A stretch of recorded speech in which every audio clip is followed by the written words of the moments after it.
Hello मित्रांनो, स्वागत आहे तुमचं आपल्या चॅनलमध्ये. मित्रांनो, चॅनलला सबस्क्राईब केलं नसेल तर सबस्क्राईब करून घ्या. चला तर मग त्याला सुरुवात करूया. मित्रांनो, एकदा मी माझ्या भाच्याला माझ्या आईवडिलांच्या घरी घेऊन जात होते.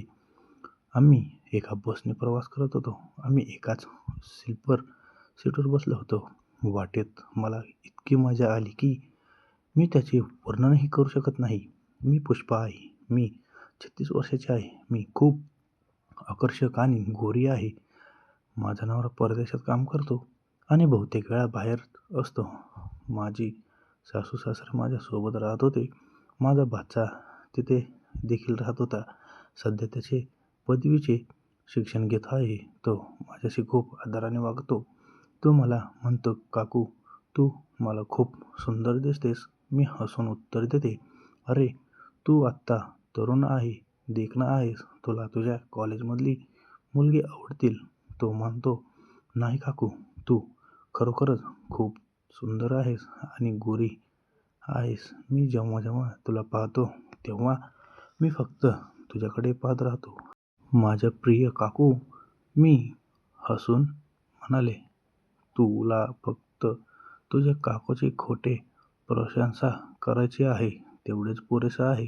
तो गंभीरपणे म्हणाला, "नाही माझी प्रिय काकू, जेव्हा मला संधी मिळेल तेव्हा मी तुला खरोखरच सांगेन की तू किती सुंदर आहेस." मग एके दिवशी अचानक मी महत्त्वाच्या कामासाठी माझ्या आईवडिलांच्या घरी जायचे होते. मी माझ्या पुतण्याला सांगितले की मला इतक्या लवकर ट्रेन तिकीट मिळणार नाही. तुम्ही एक काम करा, चांगल्या बस सेवेतून राखीव सीटाचे तिकीट घ्या. काही वेळाने त्याने मला सांगितले की काकू, मला बसमध्ये सीट मिळाली आहे, पण फक्त एकच स्लीपर बर्थ उपलब्ध आहे आणि तो देखील वरचा बर्थ आहे. हरकत नाही, आपण एकाच बसने जुळवून घेऊ. बस संध्याकाळी 8 वाजता होती. माझ्या आईवडिलांचे घर माझ्या सासरच्या घरापासून सुमारे 8 तासांच्या अंतरावर होते. आम्ही दोघेही संध्याकाळी बसमध्ये चढलो. आमच्याकडे फक्त एकच वरची स्लीपर बर्थ आरक्षित होती. आम्ही दोघेही वर चढलो. काही वेळाने आम्ही जेवण केले. सुमारे 10 वाजता ड्रायव्हरने बसचे लाईट बंद केले. त्या दिवशी मी साडी घातली होती आणि खूप छान परफ्यूम लावला होता. त्याचा सुगंध सर्वत्र पसरत होता. माझा भाचा म्हणाला, "काकू, तुम्हाला खूप छान वास येतोय."